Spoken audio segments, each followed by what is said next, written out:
সম্মানিত উপস্থিতি, আবু উবাইদা ইবনুল জাররাহ এই চিঠি হাতে পেয়ে চিন্তাগ্রস্ত হয়ে গেলেন। 12,000 সেনাবাহিনী নিয়ে কিভাবে 3 লক্ষ সেনাবাহিনীর বিরুদ্ধে যুদ্ধ করবেন। চিন্তাগ্রস্ত হয়ে যাওয়ার পরে তিনি খালিদ বিন ওয়ালিদের সাথে পরামর্শ করছেন। খালিদ বিন ওয়ালিদ পরামর্শ দাও, আমিরুল মুমিনিন খলিফাতুল মুসলিমিন কাউকে পাঠাননি, আমরা 12,000 মানুষ কেমনে 3 লক্ষের বিরুদ্ধে যুদ্ধ করব। খালিদ বিন ওয়ালিদ বললেন, আবু উবাইদা ইবনুল জাররাহ, আপনি যদি কিছু মনে না করেন আমি একটা কথা বলি, আমার কথা আপনি রাখবেন। আবু উবাইদা ইবনুল জাররাহ বললেন, বলো খালিদ। খালিদ বিন ওয়ালিদ, বলো কি কথা? খালিদ বিন ওয়ালিদ বললেন, যেহেতু আমিরুল মুমিনিন কোনো সাহায্য পাঠায়নি, আজকের ইয়ারমুকের যুদ্ধের দায়িত্বটা আপনি আমাকে দিয়ে দেন। আপনি যদিও কাগজে কলমে প্রধান সেনাপতি, কিন্তু আজকে ইয়ারমুকের যুদ্ধে আমি খালিদ বিন ওয়ালিদ প্রধান সেনাপতির দায়িত্ব পালন করব। আমার এই কথাটুকু যদি আপনি রাখেন তাহলে আমাকে প্রধান সেনাপতির দায়িত্ব দিয়ে দেন। আবু উবাইদা ইবনুল জাররাহ বললেন, ঠিক আছে, কোনো সমস্যা নাই, খালিদ তুমি প্রধান সেনাপতির দায়িত্ব পালন করো। ইয়ারমুকে 6 দিন যুদ্ধ হয়েছে, 6 দিন। 6 দিন যুদ্ধ করার পরে আল্লাহ সুবহানাহু ওয়া তাআলা মুসলমানদের বিজয় দিলেন। মুসলমানেরা 4টা দলে ভাগ হয়ে গেল, প্রত্যেকটা দলের প্রধান ছিল একজন সাহাবী। 4টা দলে ভাগ হয়ে গিয়ে এবার আজকের ফিলিস্তিনের যত শহরের নাম শুনেন, যেই গাজার নাম শুনছেন, ইয়ারমুকের যুদ্ধের পরের দিনই গাজা শহর বিজয় হয়েছে। ইয়ারমুকের যুদ্ধের পরে মুসলমানেরা 4টা দলে ভাগ হয়ে মসজিদে আকসাকে কেন্দ্র বানিয়ে, জেরুজালেমকে কেন্দ্র বানিয়ে 4 দিক থেকে ঘিরে নিতে লাগলো জেরুজালেমকে। 4 দিক থেকে জেরুজালেমকে ঘিরতে থাকলো। গাজা, হাইফা, তেল আবিব, পশ্চিম তীর, হেবরন, আল খালিল, ফিলিস্তিনের যত শহর আছে সব শহর বিজয় করতে করতে করতে করতে একদম জেরুজালেম চারিদিক থেকে ঘিরে নিল। ওই দিন জেরুজালেমের পাশে 4,000 সাহাবী ছিলেন। 1 মাস জেরুজালেম ঘিরে রাখা হলো। পাদ্রী চাবি হস্তান্তর করবে না যতক্ষণ না আমিরুল মুমিনিন খলিফাতুল মুসলিমিন না আসবে। চিঠি লিখে পাঠানো হলো। আবু উবাইদা ইবনুল জাররাহ চিঠি লিখে পাঠালেন। ওমর ইবনুল খাত্তাব বলছেন, আনাতি, আমি আসছি, জেরুজালেমের চাবি ওমরের হাতে হস্তান্তর করা হবে। ওমর রাদিয়াল্লাহু তাআলা আনহুর ওই ঐতিহাসিক ঘটনা, যখন তিনি মদিনা থেকে ফিলিস্তিন গেছিলেন একজন মাত্র খাদেম সাথে করে নিয়ে, এবং খাদেমের সাথে পালাক্রমে, কখনো তিনি উটের পিঠে আর কখনো খাদেম উটের পিঠে, এই মর্মে পালাক্রমের শর্তে যেই ঘটনা আপনাদের জানা আছে, এই ঘটনা সেই ঘটনা যেটা জেরুজালেম বিজয়ের ঘটনা। ওমর রাদিয়াল্লাহু তাআলা আনহু মদিনা থেকে রওনা হলেন একজন খাদেম সাথে করে নিয়ে, কখনো খাদেম উটের পিঠে, কখনো ওমর রাদিয়াল্লাহু তাআলা আনহু উটের পিঠে।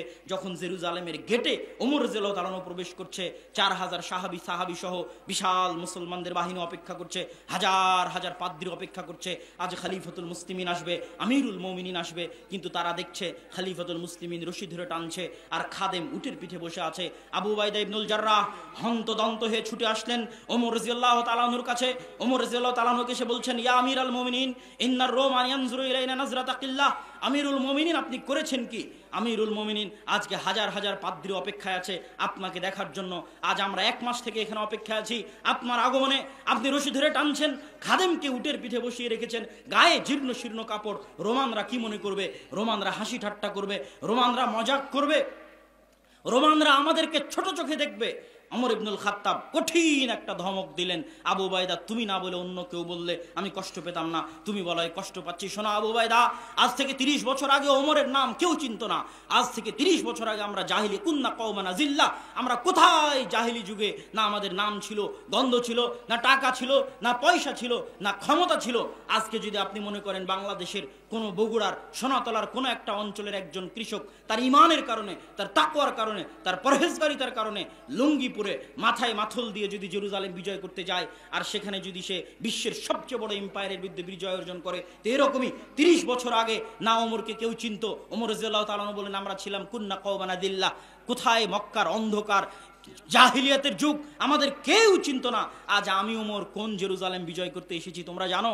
এই জেরুজালেমের এই মসজিদে আকসাই এই মারিয়াম আলাইহিস সালাতু ওয়াস সালাম থাকতেন, এই জেরুজালেমে ঈসা আলাইহিস সালাতু ওয়াস সালামের জন্ম হয়েছে, এই জেরুজালেমে ইয়াহিয়া জাকারিয়াকে হত্যা করা হয়েছে, এই জেরুজালেম বিজয় করতে এসে মুসা আলাইহিস সালাম পারেননি, এই জেরুজালেম বিজয় করতে আল্লাহ সূর্য থামিয়ে দিয়েছেন ইউশা বিন নুনের জন্য, এই জেরুজালেম বিজয় করেছে দাউদ, এই জেরুজালেম বিজয় করেছে, এই জেরুজালেমে পৃথিবীর সবচেয়ে বড় সাম্রাজ্য প্রতিষ্ঠা করেছে সুলাইমান আলাইহিস সালাতু ওয়াস সালাম। এত বড় বড় বিশাল সাম্রাজ্য, পৃথিবীর 90% মানুষের বিশ্বাসে সবচেয়ে পবিত্র জায়গা, সেই পবিত্র জায়গা আজ ওমর বিজয় করতে আসতে 30 বছর আগে ওমরের নাম কেউ জানতো না।